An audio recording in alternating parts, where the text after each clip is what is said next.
Hello, and thanks for joining us today on the Higher Ground podcast. I'm your host, Tom Castriota, and I got the idea for this podcast during a coaching session I had with one of my mentees. I thought to myself, this stuff could be gold, or at least moderately useful. Maybe I can record it so you could benefit too. Then it dawned on me I can record conversations with my friends, mentors, and other colleagues, most of whom are way more successful and interesting than I am. A few months and about a zillion edits later, this podcast was born. So, whether you're preparing for an interview, seeking a promotion, or just curious about what's in the minds of hiring managers, executives, or other interview candidates, then this podcast is for you.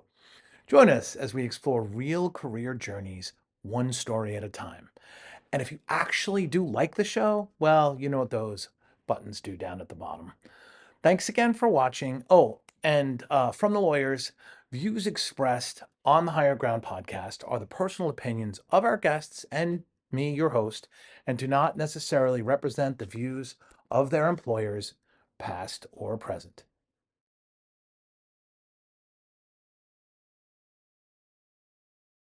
So, hello everyone. Tom Castriota here for another episode of Higher Ground. I want to welcome my friend Steven Aramony, who Steven and I used to work together at Capco, what feels like a million years ago, Long time and ago. a long time ago. And yeah, I'll let you introduce yourself, Steven. So why don't you give us all a bit of a Yeah. quick background on who you So, are? Steven Aramony, currently work as the head of product for a data governance platform for a Fortune 100 fintech company. Before that, have dabbled in and out of consulting, one of which the firms I worked with Tom there at Capco, which was, Tom was doing the math. I think it's like 14 years ago or something like that. It's, I know we're dating ourselves here, but it seems to be a long time ago. So, Yeah, that's wow. It's funny too because the last person who I worked with, who God only knows what sequence it's going to come in, he brought up the fact that it was 24 years ago. So you could tell these hairs are definitely earned. The grays are definitely well earned and well oiled. Well, awesome. Well, thank you so much for taking time out of your day for for this, and we appreciate you. And the hope here is that it's not only entertaining, which we could pretty much guarantee, but hopefully educational as well. I well, figured I'd start us off with some very basic sort of this or that type questions. Just kind of warm things up, right? So great. pizza or bagels? Well, both of which are amazing. I'm probably going to go bagels, especially the New York bagels, right? So Tom and I also worked together a second round when we were up in New York, and now I'm down in Washington D.C. Love it, but we still haven't gotten the water right. I don't know, but I'll Yeah. take bagels. A good bagel over pizza any day. Yeah, well, I mean, it's not a fair question to start off with Yeah. such a hard one, so I gotta maybe I'll tone it down, and you'll see. So some of these are definitely of a New York flavor. So, like for example, yellow cab or Uber. You know, I'm gonna say Uber. One thing, obviously, working in technology, will want to embrace the change, but also I think it drove a lot of innovation throughout the industry. That some good, some bad, but ultimately it was a change. So I'd say support the new guys, Uber. Okay. Yeah, I don't know that they qualify for new guys anymore, but Yeah. fair enough. No, good call. Beer or wine or other or neither.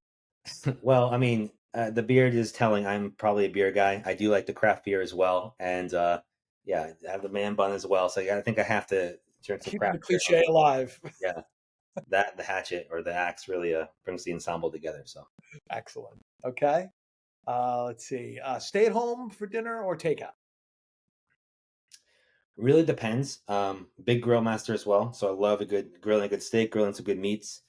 But like if it's like more of like an Indian cuisine or we have I would say it depends if I can cook it well, I'll do it at home. But also I know when to outsource my abilities, and so I'd say take out for stuff I can't really do. So Outsourcing is a theme in our industry, so yeah, we don't want to leave anyone out when it comes to the meals we choose. yeah, there you That's go. awesome. And last, again, this is not necessary. This is kind of a poor attempt at a segue. So, in-person interview or phone interview?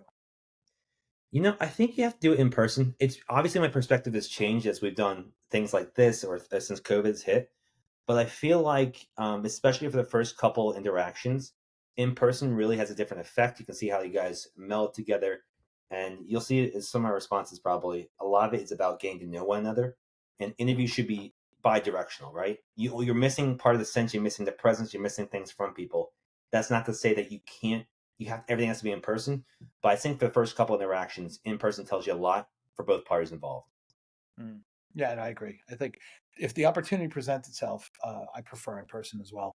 The issue comes down to sometimes if you've got a volume game, like you've got more candidates, the phone screen is helpful or the interview, the first pass. But when it comes down to making a decision, I'm with you. I think you really got to be in person, unless the job obviously is fully remote. Mm. Awesome. Well, thank you for that. I guess let's take that as our segue into like, what would you say is the most memorable, interview you've ever had? So, I kind of go back to when the paradigm shifted a little bit for me as an interviewee. So, I went to the University of Virginia, undergrad, go Wahoos. And one thing about going to our university is we had a lot of talented folks together, but the problem was we kind of a little more over ambitious. So thinking about it, if you didn't have a job offer by, let's say, around October, you got a little antsy, right? So you just took volume, you took things on, et cetera, et cetera. So I would say it came down to when someone came to campus and they started saying like, they said, "Oh," I said, "What have you been doing here?" You came to the corner and they go, "Oh, well, I had a Gus burger." So for those that are not aware, what a Gus burger is, it's a burger you've had after about 6 heavy beers, right? What it is, it's greasy, it has a lot of bacon, it has a lot of grease. And Uh, so this guy starts talking about it. He has like a little bit of indigestion. I'm like, "Oh my friends, like you're doing this all wrong. This is a late night snack, not one at 2 p.m." But anyways, so at that moment, like I almost had like a little bit of like empathy because like he was there, he was trying to keep professional, right? He's wearing a suit. He came down here from New York, and he just constant like acid reflux or whatever you want to call it. And so I think at that moment, it shifted to like there's two people in this room.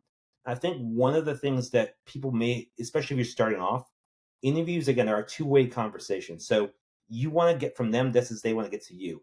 Also, it's a good opportunity for you to figure out what are their problems, how can you add value.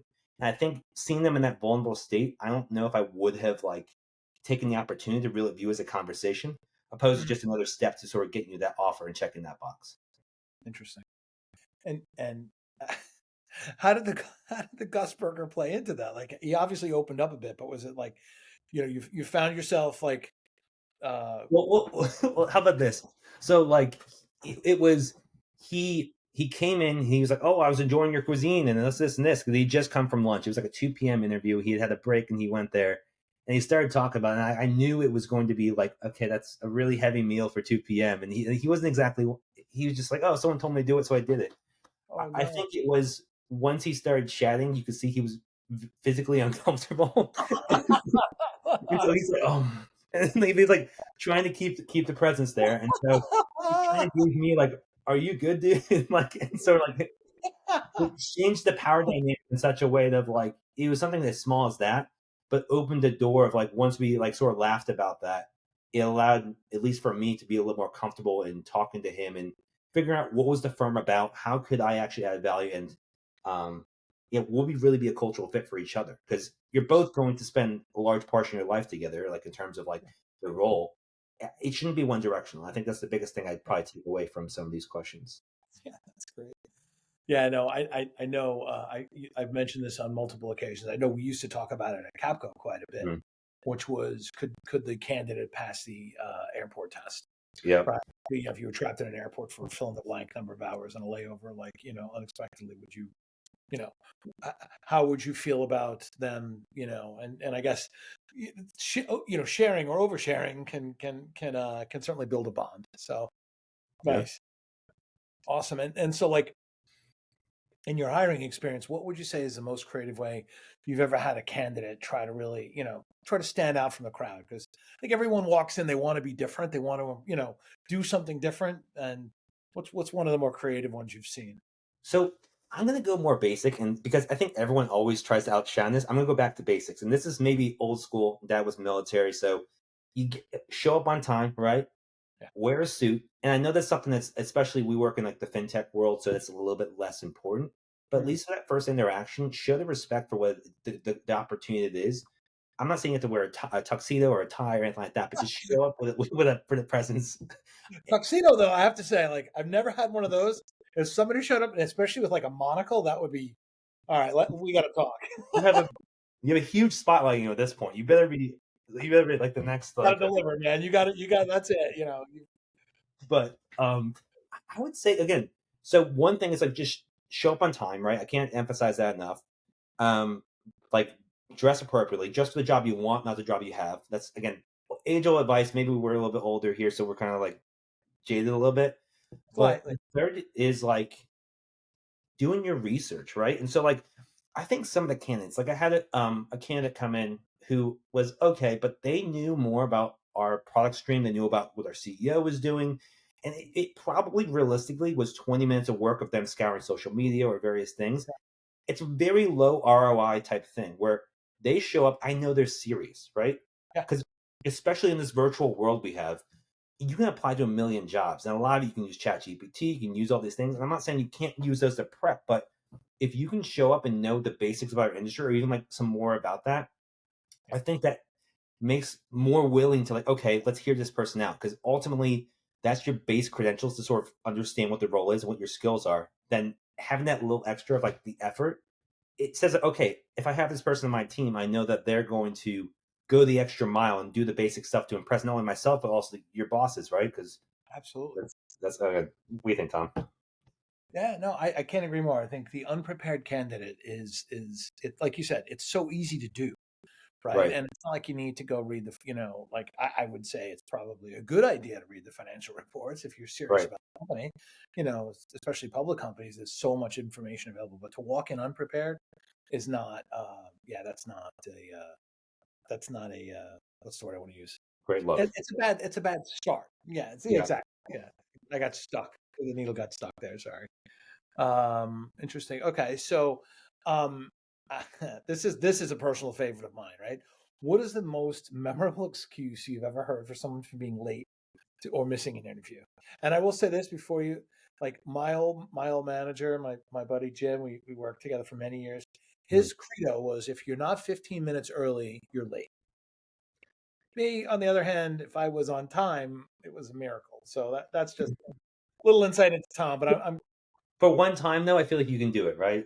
I mean, it's saying a lot if you can't find the time for one interview, right? But I I can't agree with you more, and I can't help myself. That's a flaw. creative I've genius. gotten better, honestly. As I've gotten older, I have gotten better. I have an alarm clock on my wrist, so there's no longer like the excuse is gone. But anyway, so back to you. What was it most creative? Because I got a couple in mind, but I'd love to hear yours. Well, mine was less about an interview and more so like when I first met this person. So Okay. again, I worked in consulting. So a lot of times what happens is you get dropped into these roles. A lot of times they're not exactly the smoothest. It's something everything on fire. It's on fire when you get dropped in there, right? They don't drop you in because everything's going great and we're going to overpay this person to come in, sort of like like right the ship, right?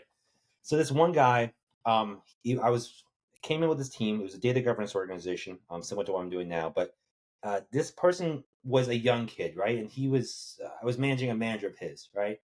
And this young kid apparently told me like I did the introductions. He's like, "Oh, he's going on vacation." Like, okay, great. We'll talk more when you get back. This person decided to go on vacation for 2 weeks. Okay, great, whatever.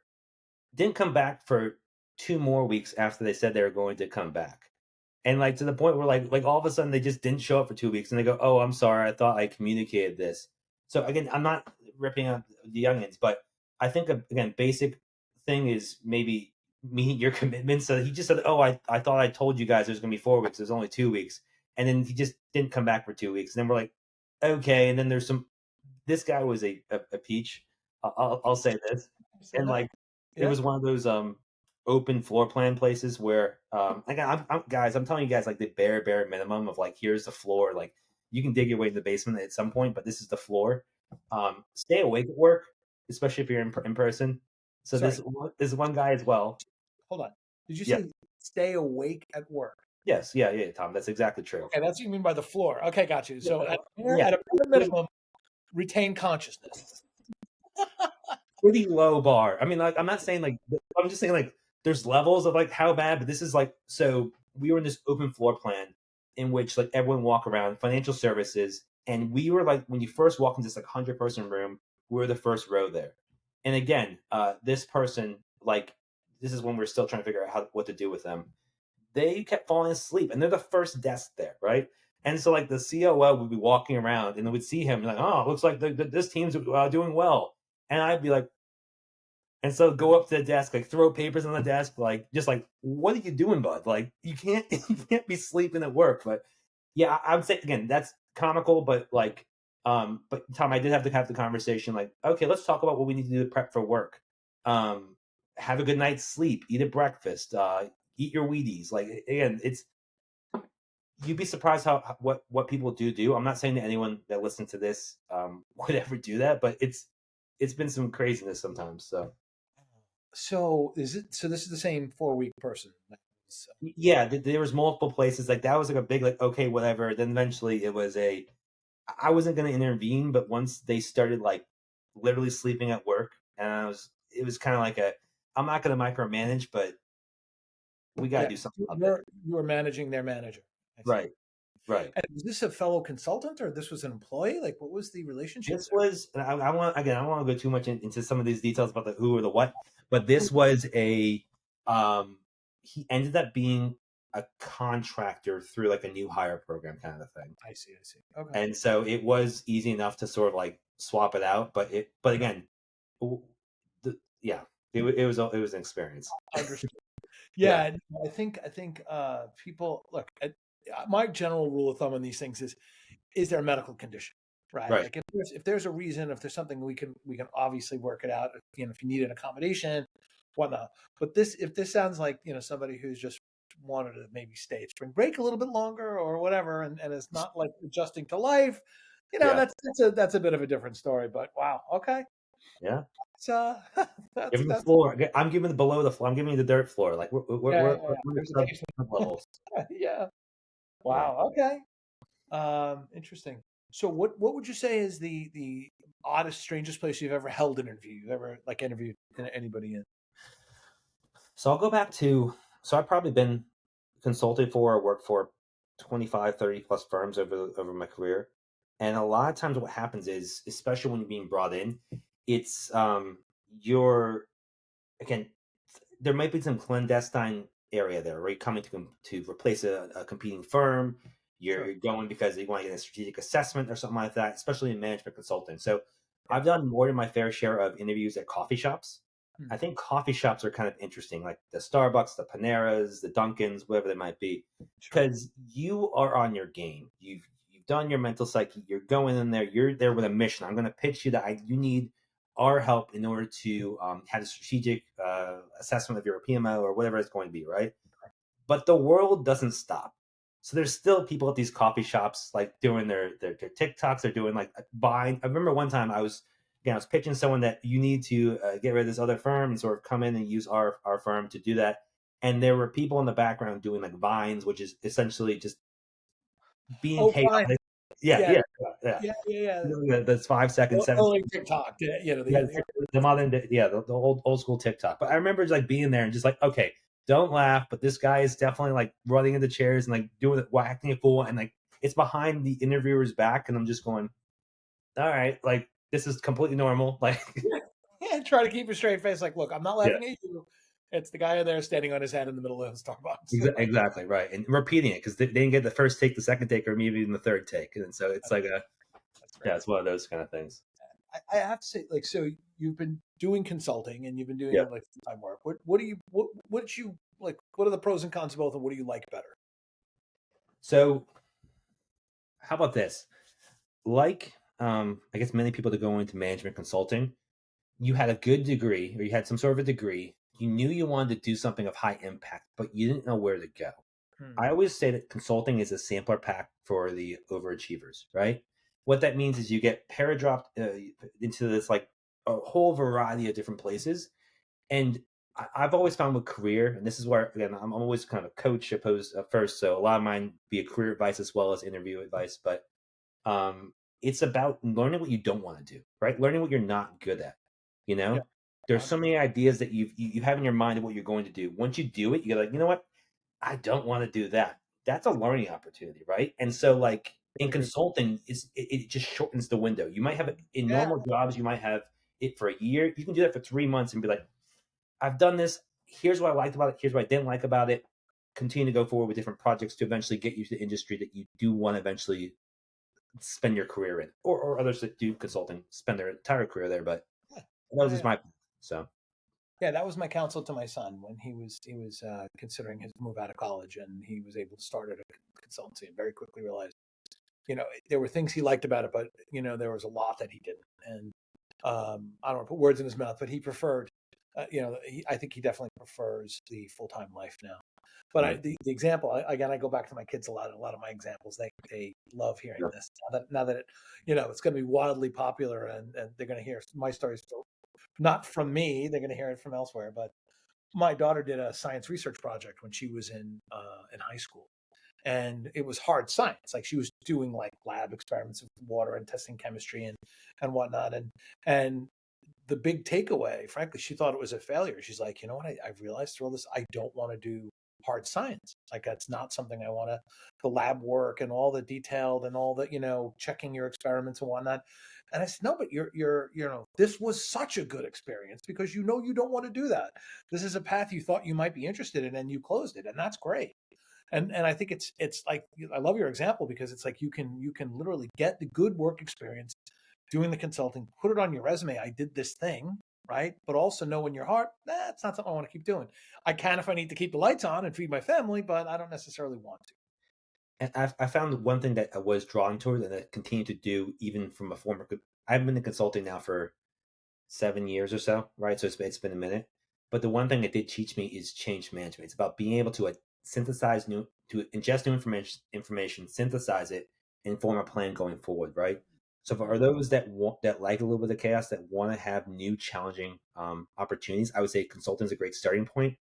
Um, Also, I found product management is also pretty cool too, but that'll be another story. Yeah. Yeah, go for it. No, so again, consulting I think is like the same way in product management. Product management, in my mind, is I've loved it because you become a mini CEO, right? So in consulting, what you have to do is you constantly be selling. What that means is like you are only as good as till your deliverables end when your T&M contract ends, right? So you're Mm, always looking for new opportunities. Same thing in product management. What you would do is you're a mini CEO, right? So you have your products that you're sort of taking on, but then you have to find uses for them. Who are my product? What are my customers? Listening to them, synthesizing it, and then working with the engineers to build a backlog, right? mm. But it's all about um, you have to almost and also change management in such a way that what's on fire right now, use that as wind. I don't know if anyone here is a sailor, but when you go sailing, you say, I want to go to this direction. You never go straight, right? It's a lot of tacking left and right, left and right. So you're almost finding what is the immediate need that's going to be the wind to get me where I need to go, at least to this immediate thing, but it's also building my backlog, building my foundational capabilities. So eventually, once I end that contract, I'm in a better position to even sell to even more people. So I would say if that excites you, or if that's something, also if you have a little bit of a, you have to be a little bit technical, right, to understand what your limitations are. So not just going to be selling without any real end product. But I would Yeah, say it's a really cool place as well. So yeah. I've worked for enough startup companies that the credo was very clearly, don't confuse selling and installing. yeah, you promised what? Yeah, right, right. In fact, that was honestly like one of my all time favorite jobs was 100 years ago was a pre-sales engineer. Like, so working for a software company, I was paired up with a salesperson or multiple salespeople, and they would come in and say it could do all these things, and we'd be like, oh God, Just like like, like how do we? Okay, let's see if we can make it. And a lot of times we did, or you have to figure out like.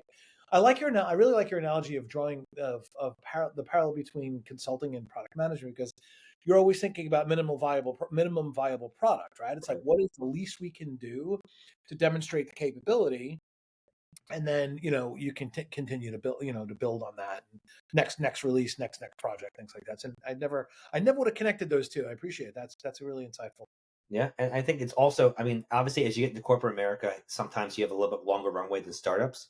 Mm, But a lot of the, and I'm not saying you want to put undue stress on your teammates, but thinking about like I was at a chief data officer conference a couple months ago in Dallas, and one of the people there had an interesting point where they're saying, I tell my team, imagine that you have 30 days of funding left. What would you build? Right. And sort of get really, really creative with what the prioritization should be. And I think that a lot of times people somehow get comfortable one not.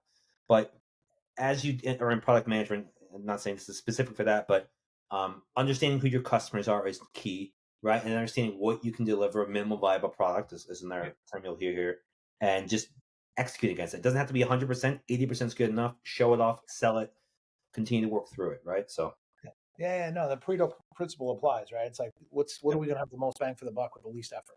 yeah, Maybe that's not the best example, but Pareto principle, but I got you. yeah. Nice, thank you. Okay, this is another personal favorite. What is the most inappropriate thing a candidate has ever done or said to you during? And it doesn't necessarily have to be an interview, but I like the candidate mode. But feel free to open the lens up if you want. So one thing that I like to do in interviews is I want to get through the awkwardness, right? The awkwardness is that you're here. It's obviously that there's going to be a decision point. So you're going to act a little bit differently than you would to an average person, right? So a lot of what you're doing as an interviewer, my role is to get you comfortable, right? I want to get forward 3 months into the role. Like, what are you going to act like? What's that going to look like, right? So that comfort is still it's good for a couple of things. One, because I don't want people to be nervous. I want them to sort of be able to be their authentic selves and get a preview to how they actually act. But sometimes people misread those cues. It's like, oh, I can just tell this guy anything. So, like, I'll take it broader and I'll go more specific. Sure. Broader, I'd say never speak ill will of former employers. It doesn't matter what they've done to you or whether it's going to be. The fact is, if rightly or wrongly, if I find that you're speaking that within the first 30 minutes of talking to me, what's that going to mean if I hire you? And what are you going to do? How are you going to tarnish our brand as we take you on, right? Yep. Going even further into the floor of what way not to do. One time I had a guy kind of pretty much admit fraud is former company and how they never caught it and how their controls are so lax. He was trying to say that he was like smarter than he was for the role and this and that, but he pretty much was telling me about fraud he was committing at one of his former places. And I'm going, great. I want to put you on my team so that I can make sure I have a liability of you going forward. That's a fantastic idea. Yeah. Where do you think this went? Was when you're working in governance, because why not?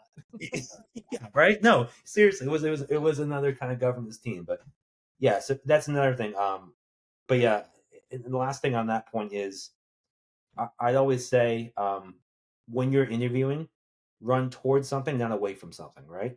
You can have your needs for why you want to leave a company. It could be more. It could be more money. It could be a better life, whatever. But never say I just can't do this job anymore, so I want to do that. Because what you're signaling to me is I'm a short-term fix, right? I'm there, and I'm gonna have to replace you again in X number of time once you again aren't fully committed. So I would say do us both a favor. If you can't find at least one reason, one credible reason why you actually want the role, that's not just it's not what I'm doing now, then just hang up the phone. Because otherwise, seriously, because otherwise, what you're going to end up doing is you're wasting your time, you're wasting our time, and it's not going to be a fit. It's not even going to look good for you in the long run because you're going to have another gap in your resume of you jumping, and so it's going to be harder to explain. So I truly do tell the people there, run towards something, not away from something, not only for like us, but also for yourselves. Yeah, I think that's really good counsel. I can't tell you how many times candidates have said things like, I hate my boss, like, or I'm miserable, or this or that. It's like, it just takes a little bit of mental arithmetic to say No, something like, look, I've reached the maximum I could do in this role, and there's the career opportunity, the growth opportunity is just not there, and this looks like a great opportunity to run towards, like you said, rather than or, running or, from. or if you hate your boss, what do you not like about it, and what are you looking to then find that's a positive, right? Right. I'm looking Yeah. for a boss that's going to give me guidance, it's going to give me this, it's going to like, and so like push it forward into like what's the positive that you're looking for, Right. and then even better if you can flatter the guy interviewing you, say like, I think you could do that for me as well, So Yeah. No, there you go. That's fire goes every a very little bit far. of that. Yeah, but I think, if your current boss is a micromanager, you could say something like, I want someone who's a little less hands-on. Or if Mm, they're absent, you could be like, I want someone who's a little more hands-on, yeah, and then, but literally then segue that conversation to you, like, while you're asking the questions of the interviewer. They're like, well, what kind of manager are you? Are you more hands-on or hands-off? It gives you a chance to, because I do find the more effective interviews that I've had, in my experience, have been a bidirectional conversation where I want to know what you like. Like if you want to be more hands off, that's good to know now because of X, Y. This situation may or may not apply, and I need, for whatever reason, there's a lot more touch points than we normally would like or want, right? So And convey that information, right? That can only help both of you guys, because then you can know if it's going to be a right fit. If you're just going to get in the door and then somehow like change drastically, it's not going to work yeah, out anyway. So I encourage everyone to think longer term and disclose information that's going to help it be a good working place for both all parties involved. So I think that's good. I will say though, you sparked a thought in my mind. Like, so I think I could talk to my own resume. Like, again, it's a long one, but there's been a number of short hops before I have like a long hop, right? Like a long stay. What are your thoughts about explaining why maybe you were at the last three jobs for under 2 years or what? um, I think it has to be explainable, right? And I think what one thing, I guess there's a question I think that I heard earlier, but it was like, what's your worst piece of advice you hear that's commonplace, right? And I think it's like, oh, just be yourself. Don't do any preparation. Just be yourself, right? Ah, And like, but hear me out. I'm not saying you should be a chameleon and change for this thing, but you should. That's not an excuse to show up unprepared, right? What you are figuring out is, okay, 3 months ago, here was my pitch. I have a new interview. I've only been at this place for 3 months. What's my pitch? And really, what your deck have to figure out is what what value do they bring to this interview, right? In terms of like, you have to understand that like, I wasn't successful in this role because of this. And the more brutally honest you can be, and the more that you can actually like be authentic and but thought out, that's the right place. But I think too many times what people do is they say, "Oh, just be yourself." So they don't do prep. They don't think about their role, because like, it, when you're thinking about starting a new career, a new job, you're having a little bit of a pivot in your life in some capacity, right? mhm. You should take the opportunity to take, like, I guess, what went well, what's not going well, and really go introspective. Because if you have that conversation with yourself, it will show itself when you actually have the conversation with someone else and make you that much more appealing to someone at the hiring end of the phone. So And it shows you're reflective. And you can say, right, look, I went to a company. I was there for 4 months. I'm like debating, do I put it on my resume or not? I'm like, I put it on my resume because like I was there, right? But then I explained it. I'm like, this was a bad move. We all make bad decisions in our career. This was a terrible move because the company represented a strategy that was going to go this way. And when we got there and got on the ground, I joined with another teammate, and we got on the ground. Like, this isn't what you hired us for, and you can't. Those are things that it's just better to just be like, look, I made a mistake is a much better answer than my boss was a jerk, right? right, and also like, yeah, if you how about this? If you can get away with some of those roles and an interviewer who's potentially going to be your boss, and they're that short sighted they can't smell what's on your shoe of sorts, Uh, then Baloney, maybe. yeah, we'll call it baloney. But it's not good reflecting, because that's going to be the person leading you in that. So again, I always tell people to think through, like, okay, short term, you're going to get it great, but think one step beyond there. If that's your manager, and if they don't accept it, then they're not going to accept other things. So have a realistic conversation. Unless there's dire circumstances where you absolutely need a paycheck, I would say there's no other reason why you wouldn't, again, be honest and sort of talk through it realistically. Because longer term, there's less friction, there's less other places. Yeah, that's my position on that. Yeah, and I think you're right. I agree. I think if you have to fake your way into a job, then you're going to have to keep up that facade, and that's exhausting. Right. And you can't even. You will eventually. You'll get found out. Yeah. Yeah, I think that's right. Um, and so this is like on the team dynamic, right? So, I mean, I think we've all at least anyone who's managed for a while, right? You'll come across somebody that you love. You think this person's they're the best. I really want to hire, and the team is like, I don't know, or even vice versa. Like the team comes to somebody, and you're like, really? So pick a direction or both if you like. And I'd love to know your thoughts around how you manage the conflict when your team loves someone and you don't, or vice versa. You as the hiring manager or whatever. So again, it comes down to the facts, right? So Uh, people are, well, so hold on. there's art. There's art in there. Hear me out. Here's my thoughts here, right? Okay. People have visceral reactions one way or another. And it's your job, if let's say if you're the hiring manager, right? And your team says like this person's not great. I'm going to be the 6-year-old in the room. But why? But why? But why? Right? I want to understand, is it something that it can train out? I want to understand, is it something of a skill gap? Once you have the information and it's less of an emotional reaction and more of a, here's actually the reason why, then we can actually have a conversation, right? So if someone just, I don't like them, I don't like them, I'm going to be, again, like, why? But why? But why? And then eventually you're going to tell, we're going to get to a reason. And then once you have the information, you can make the decision. So I would say I encourage conflict in my teams, civilized conflict, but I think that's the only way you get to a productive resolution, right? So challenge yourselves to be honest for why you actually do it. If there is a visceral reaction, there's often a reason, and Sure. I think it really, you owe it to yourselves that if you're that visceral, if you don't have a specific reason, dig into the why, because eventually it might be a good point that you haven't put on either your CV or other things that you might be able to then screen out in the future to avoid those situations. So I think that's right. Especially the facts, right? Because sometimes the fact might be three people had the same feeling, right? Even though that's not a fact per se, but like you all got a vibe, right? That might be something to discuss, right? And maybe bring them back and test that vibe out or in a certain way. But the premise to your position is a very important one in the sense of you've got to create a culture of on your team and with your interviewers that they feel open enough to be able to be like, yeah, the boss wants this, so I'm just going to fold, right? Or the manager, whatever, right? I think it's super important to have that openness so that people are not only willing to speak their minds. I mean, I don't mean just on the interview. I mean in general, of course, but yeah, like particularly important when like you're making a hiring decision. It's huge, right? And if three people are just like, I don't know, I can't click with this person. Maybe it's not enough time. Maybe we need this or that. I think it's one. They should be able to speak what their gut is telling them to, and 100%. you as the leader need to make sure that they're comfortable in that position. Every new person is risky, especially as you have a smaller team, right? Because it can completely change the cultural dynamic, right? And yeah, I think that you should listen to your team, and if your team is vehemently against it, even though you're not, you have to trust your team. You hired your so there's two opportunities here, right? Either you don't trust your team, in which case you probably need a Different new problem. full team as well, right? You have a bigger Very problem, different problem. Yeah, or yeah, you might be missing something, because the fact is we all have our biases. We all come into it with certain perspective.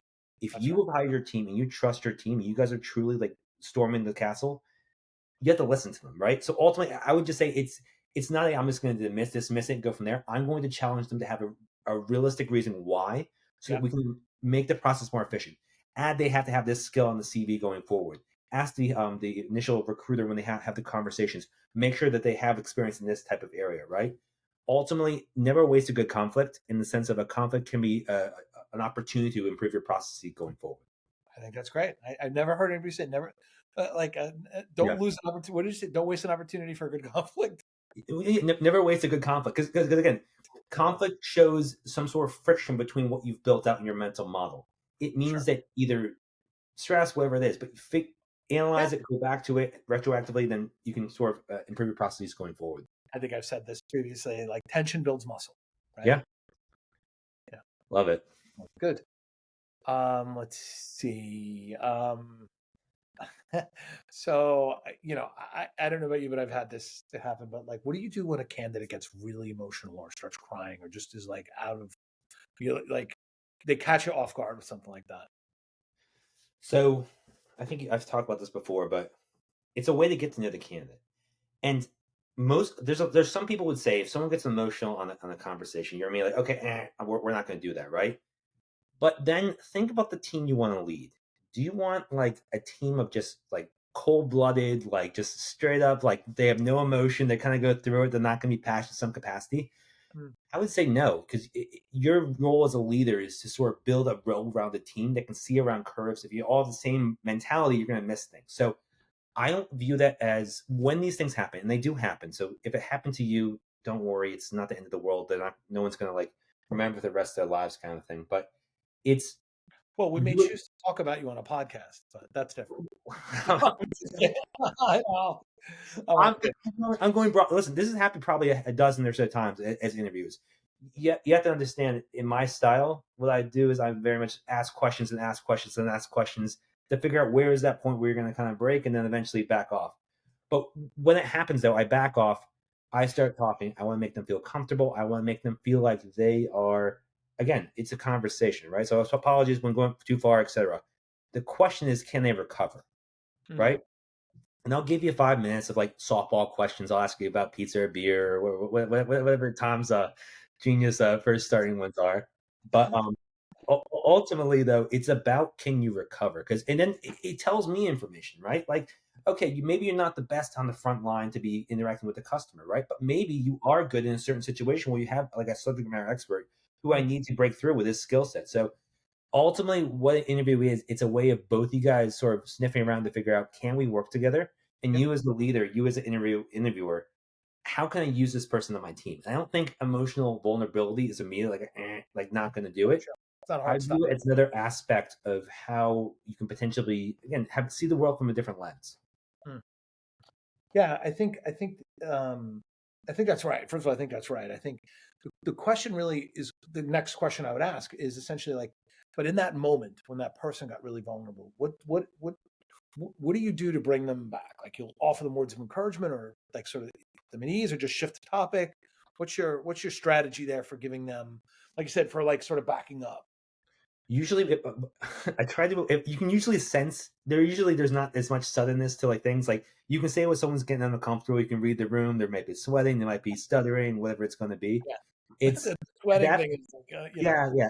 At that point is when I sort of like get off the throttle and sort of like take a back seat. I'll talk about my role. I'll talk about what the role might be. I'll talk about uh, again. It's about giving them a couple minutes to sort of reset, mm, come back, and then get back on the horse. Right. sure. If they can't, and if it's unrecoverable, then that's a story, right? But an initial moment of falter, whether it's a breaking of a voice or it's that, I think it's you want to foster trust, and even that begins at the interview stage, right? You want to be a place where they can be vulnerable and be okay to do that. It's don't mistake kindness for weakness, right? You're still going to be accountable to then do the deliverables you have to do, but ultimately you have to be able to create a culture as a leader, I believe, where people can be vulnerable, right? Because ultimately that means that they are going to again bring the best possible product to the table. So Yeah, no, I think that's right. I think vulnerability too, it builds trust. yeah. Especially particularly with the team. Like if you're willing to share something or be uncomfortable or like, volunteer information. I will say there's too much information. Hmm. More than my fair share of candidates. I think I shared with you the story where I had the person who came in from uh, out of town. They flew in. Consultancy paid for them to come to from California to New York. Right, we're interviewing for developers, and this person wasn't coming in as a developer; they were coming in as a business analyst, and the big part of the business analyst role was sort of that liaison between our executive, stakeholders and the technology folks, right? So you need someone who's got a good, like what you described as good EQ, right? You can sense the room, you can read them. You want somebody who can sort of sense the vibe, right? And I guess maybe I make people too comfortable because like when I said so, I asked a very softball question, opening question. It was like, so, you just flew in, like, how was your flight? And she I blew the pronoun they on that one, but so she said, it was awful. It was a terrible flight. I said, well, what happened? What went wrong? And she said, my first thought was, was it a screaming baby? A lot of turbulence, really delayed, whatnot. And she said, no, no, it was nothing like that. I had the worst diarrhea of my entire life on that flight. And I was looking, I kind of looked around the room. I'm like, is this you guys? Is there a camera in here? Like, are you guys messing with me right now? Well, that's I what mean, did you do? Were you just like I trash? I I got to, stop catching flies with my mouth because it was like, and I at that point I had to run with it. I'm like, oh wow, so have you been fighting a cold? Is it something you ate? Like, what do you ask at that point in time? And it was unfortunate too because the she might have been great at a business analyst role, but like a part of that specific role requirement was knowing your audience and not you can't overshare. and like literally that was question Yeah. number one, and I felt bad because I told the recruiter, I'm like, sorry, man, you wasted an airline ticket, you know. So, but yeah, Oh, Tom. there is something to be said for too much information, right? Yeah. Yeah. I'm curious though, have you been in a situation where like office politics, like going back to the question about like maybe not agreeing with the team, where office politics may have derailed a hire or not? There's the delay, which I can understand. Those Yeah. things happen. Like, how about running off the rails or derailing something? Is that something you So experience? one thing is, I had an open role at this company. Again, I've been in consulting, been about 30 different firms or so at this point, and I've been at state governments, I've been in mortgage finance, I've been in banks, I've been in fintech, et cetera, right? And I would say it's one of those broad categories. But this place, I had a role open, and boss's boss essentially had this candidate who they loved. Like, oh, this person's great. They're going to be amazing. You got to hire this person, kind of thing. And so okay, it was a contractor. Okay, I'll take them on. Their role. They also had a huge amount of money that had to be paid, which again had to come out of my budget, which was not great because whatever that is. So we take this person on, make the boss's boss happy, earn some goodwill there. But it was an interesting situation because one thing about this is they have been seasoned veterans. So let's say 50 years in the industry, kind of doing that stuff.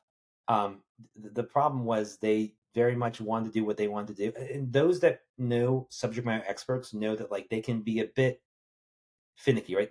With Finicky. great knowledge comes a great cost, right? Yeah, yeah, and no shortage of ego, I'm sure.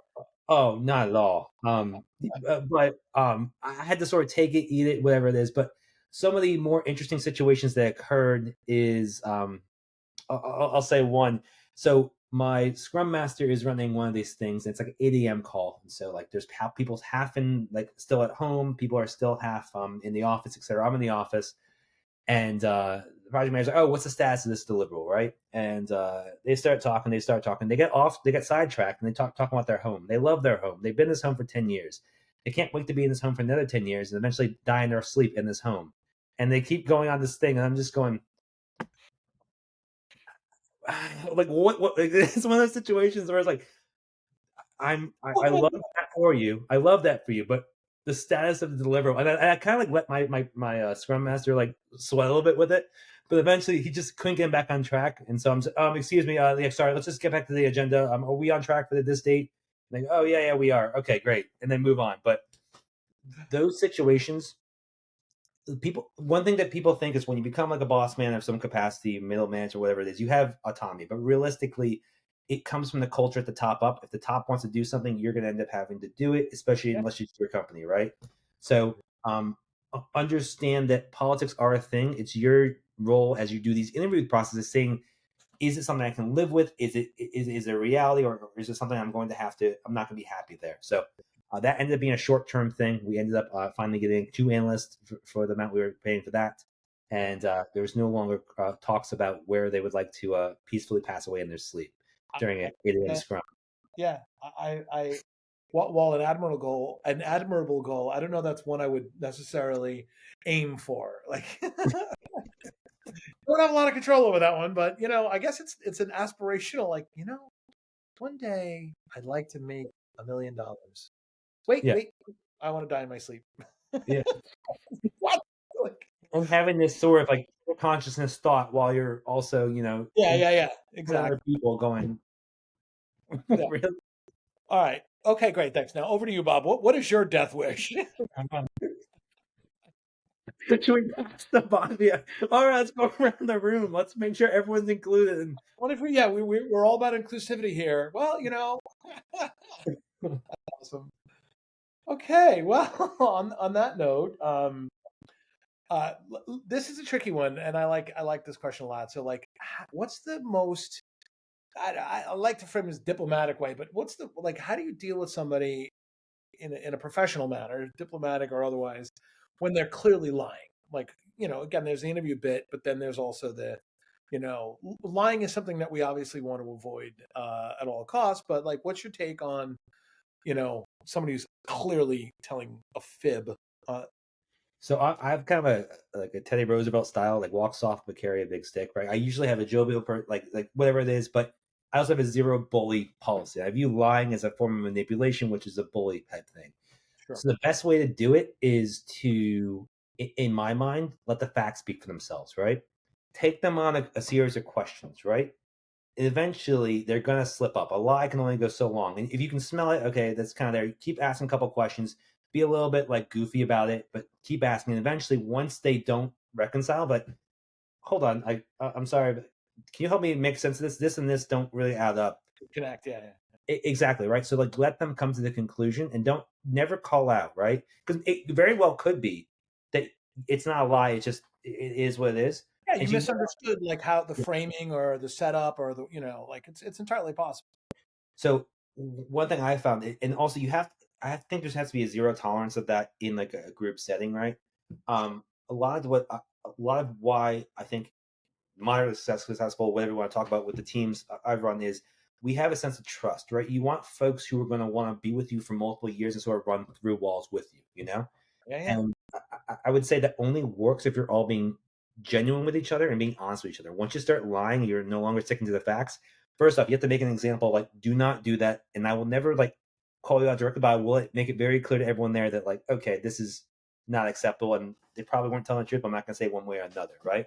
So I would say it's stick to the facts. The best sanitation is sunlight, right? So making sure that you understand where that kind of comes from and how you can, again, let everyone know, like, this is what it is, and it's you as a leader, your job to sort of create a culture of being honest, and even if you're not right, admitting you're not right, opposed to like burying the facts. I love the best. What was that? The best That sanitation is sunlight. best You know, sanitation. Let's shine a light on it, right? yeah, shine a light on it and then let everything let it go from there. So Yeah, yeah, that's good. I like that. yeah. I will say one of my really truly funnier moments was I had a gentleman who was very, what's the word I want to use? He was a tough interviewer, Mhm. and he was no nonsense kind of guy, no BS, and um, one of the best call outs in my entire professional history. I'll share with you now. He's doing it's a technical phone screen, right? So he's asking questions that, again, you want to know someone's proficiency in a language like SQL in particular. Like, yeah, ask a basic question. How do you do this? How do you do this? Each question's getting progressively harder, right? And he's asking for it's a technical screen basically, but he's Yep. asking questions. And he notices with each question, the duration's getting a little bit longer, right? And he suspects the person is looking up the answer, right? The candidate's looking up the answers. So he gets to, I think he's got 10 or 15 questions. He's more than halfway through. He goes, I got a question for you. Like, I've noticed as we're going, the questions are getting a little bit harder, but you're taking a little bit longer. And I kind of hear like a clicking sound in the background, Mhm. like, almost like a mouse click. Are you at a computer right now? Like, are you looking up the answer? He called him out on it. I got to give him props for that, right? He's like, so he told me the guy in the phone was like, computer? No, no, I'm not in the computer. Well, because he can't look like this. He's like, just looking for that sunlight. He's Yeah. like, well, so where are you now? If you're not, at a computer, like, where are you? He goes, I'm in my car. And he goes, oh, you're in your car. Okay, that's awesome. Do me a favor, honk your horn. And he goes, what? What do you mean? Like, he goes, honk the horn. You're like, honk the horn, beep the horn.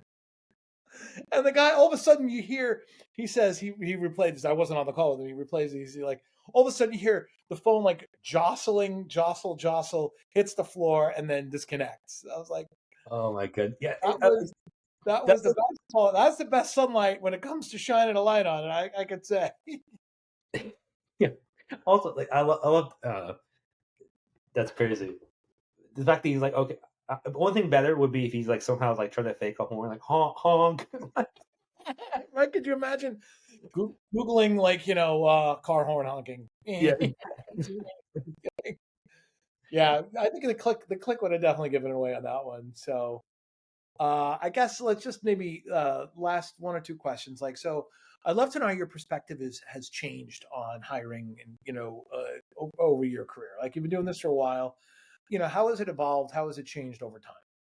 I would say like you have to understand your bias, right? So I went to a school or went to a place where I sort of like was pretty proud of where I went to college, right? Same thing was pretty proud when I went to grad school. And I kind of was looking for people like me and looking for any indication of like people like me, how that's going to go, right? So I have found that brand names can help you with certain things, right? Past experience can tell you like, okay, they're good. So they went to an Ivy League school. They're going to be smart, whatever, right? But it's not telling you the full picture. In Sure. order to be a good manager, you have to understand the full aspect of what they bring to the table. So I Hmm. think what I've found is it's more about the intangibles. It's more about you want the hungry person, right? A Hmm. lazy smart person. I would take a hungry, like okay person over a lazy smart person any day, right? Especially if I'm trying to build a team of like with something novel, right? Because a Yeah. lot of times what happens is first off, it's not really the individual. You have to look at them as in the spectrum of like what your team's going to be, right? Hmm. If you bring a lazy person onto your team, what's going to happen is other people are going to learn from that and learn those sort of traits. If you bring someone who's hungry and wants to learn and is genuinely excited, then that's the kind of culture you're going to breed. So Yeah. I have found that learning some of my bias and some of the things that I might have thought are a good indicator, but it's not. It's Hmm. really about giving them situations where you can truly understand what drives them, what they want to do. And another thing I always ask is, what's your goal 5 years from now, right? Career wise, right? Because if I can align where they want to be with where I think their role can go, that's a place that can actually be a better answer of like, how are they going to stick around? Because I want to hire more people, interview Yeah. stressful more people involved. But can we actually then grow them to be someone that rises with you as you sort of conquer the organization or the role? So I will say I've heard more than once, and this is one of my. It's like I don't know how to. Like, I don't know how I feel about it, but it's hilarious. Where do you see yourself in 5 years? Your job. Like I wow. don't know. I don't know if I like that or not. Like I'm not sure. Like if you're a salesperson, okay, maybe. Like, but like I don't know. Like okay, so I need to be careful. I got to watch my back. Like yeah. Yeah, I'll give away one of my one of them for free. It's not asked, but one of my favorite questions to do. And this is sort of like it's Let's something go. that I'm probably going to have to come up with a new one after this, or maybe we'll see. But I love to ask the question of like progressive questions to get to know you, right, kind of thing. So I want to know how you think, right? Because if I know how you think, I know how you're going to act in the future, and it's not because I want to like have one way or another, but I want to make sure that we're going to work together well. So, one of my favorite questions is, okay, what's your current role? Who's your current boss? And they don't want to tell me the name, but what's their role? Okay, they're the VP of XYZ, whatever, right? Yep. And I go, if we flip a switch and the congratulations, you're now the VP of that current thing. What would you do the same, and what would you do differently? It's a great question. Right? Because what that's going to tell you first off is one, do they have the mind to think like as you continue to grow in your career, you want employees who are going to think through the problem halfway the way you would think through it, right? If they Yeah. can't think like their boss, then that's gonna tell you that it's not something I want to work with because it's gonna be more work for me to sort of train them up, right? Obviously, it's various levels. Also, another big no, never talk smack about any of your current things. Oh, they sucked at doing this or whatever it is, right? So it's a very nuanced question, and I think it's one that like helps highlight how they think about the world, how they think about their current role, and can you then copy and paste them into your current organization and use some of that talent? So Nice. Nice. That's great. Thank you. Yeah, that's good. It's good reflection. Is there any one thing that you would say to your like like on a closing comment like this is the thing you've covered a lot of ground and I appreciate it. In yeah, fact, it's been a great conversation, so thank you. But is there what would be the one message you want to give to a candidate like of everything we covered, or maybe something we didn't hit on? Like, what would you be the one thing you'd say? Um, don't do this or do this. you have to be excited about what you're doing, right? So a lot of people are told to do things, especially if you're in your career, because your parents want to do it. But if you don't have that excitement in you, if you don't want to do that role, um, then it might be a sign internally to apply different roles. Now, I've always been in roles where it's change management, it's high stress, but also it means the curve of like compensation goes up exponentially as you go through it, right? And that's a lot of the advice I've been giving is in places where you have to sort of learn on your feet and go quickly. There are other roles that are more traditional, it's more like basic, and there's nothing wrong with that. I'm just sort of my advice goes towards the people that are like going to these challenging roles. If you can't find a reason to get excited and truly excited about the role, then I would seriously question whether or not you actually want to be in that role to begin with. So, Can do us all a favor in terms of like find that role, find your purpose, and again, maybe fail a couple times, but again, Yeah. be excited at work because otherwise, why are you coming to work at least 40 hours a week, right? I cannot agree with you more. Like bring that passion. Pretty Yeah. excited bring it with you. Awesome. Steven, thank you so much. I appreciate you. And this has been a great conversation. Thank you.